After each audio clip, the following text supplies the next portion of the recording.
Pemerintah daerah Lombok Timur kembali membentuk Satuan Tugas Pencegahan dan Penanganan Tindak Pidana Perdagangan Orang. Satgas ini penting untuk mengantisipasi adanya kasus-kasus TPPO di daerah. Berlangsung di ruang rapat utama 2 kantor Bupati Lombok Timur Selasa 13 Agustus, dilaksanakan diskusi pengembangan manajemen kasus online dan pembentukan gugus tugas pencegahan dan penanganan tindak pidana perdagangan orang.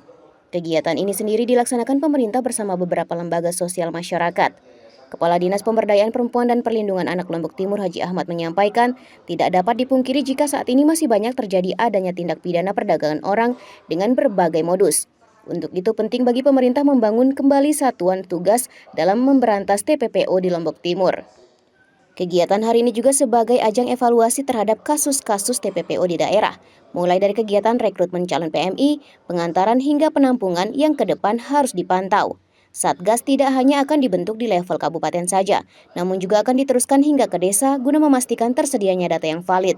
Kalau kita lihat orang-orang yang tidak bertanggung jawab, sebenarnya begitu orang-orang menderita, ini selalu pemerintah yang harus dicari.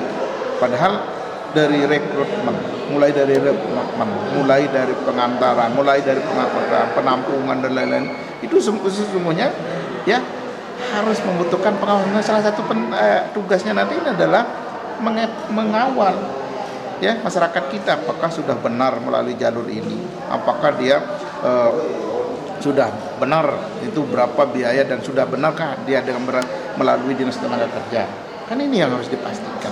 Dan selama ini kan lepas, ya lepas saja di bawah, dijanjikan ini nanti akan mendapatkan imbalan gaji yang sekian, sehingga tidak segan-segan itu untuk menjual harta bendanya berangkat. Padahal itu tidak seperti itu. Ujung-ujungnya nanti begitu sengsara di negara orang, kemudian nanti sudah menderita, pulang tidak ada tempat tinggal, pulang tidak ada saudara, sehingga itulah penderita yang harus pemerintah hadir dalam bentuk Satgas TPPO ini. Ini yang akan mengawal. Sementara itu, Ketua ADBMI Roma Hidayat menyampaikan keberadaan Satgas ini dinilai penting untuk memastikan ex-pekerja migran Indonesia yang sebelumnya menjadi korban TPPO tidak lagi kembali menjadi PMI melalui pemberdayaan dan pendampingan.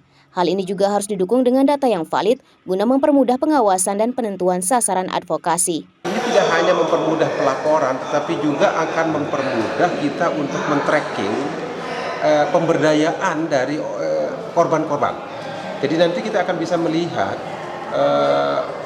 kasus yang sudah ditangani itu, korbannya itu sudah diberikan apa saja. Bagaimana tracking pemberian hak-haknya. Bagaimana kita men-tracking apakah pemberdayaannya sudah jalan atau tidak. Jadi dengan manajemen kasus ini kita akan tahu juga aktor-aktor mana yang belum bergerak. Misalnya orang ini memang sudah sehat, sudah mendapatkan layanan kesehatan, tapi dia terancam bisa menjadi TKI kembali, terancam untuk dieksploitasi kembali. Karena apa?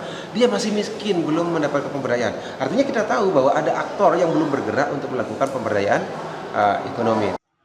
Ahmad Zulkarnain, Lalu Halili, Selaparang TV melaporkan.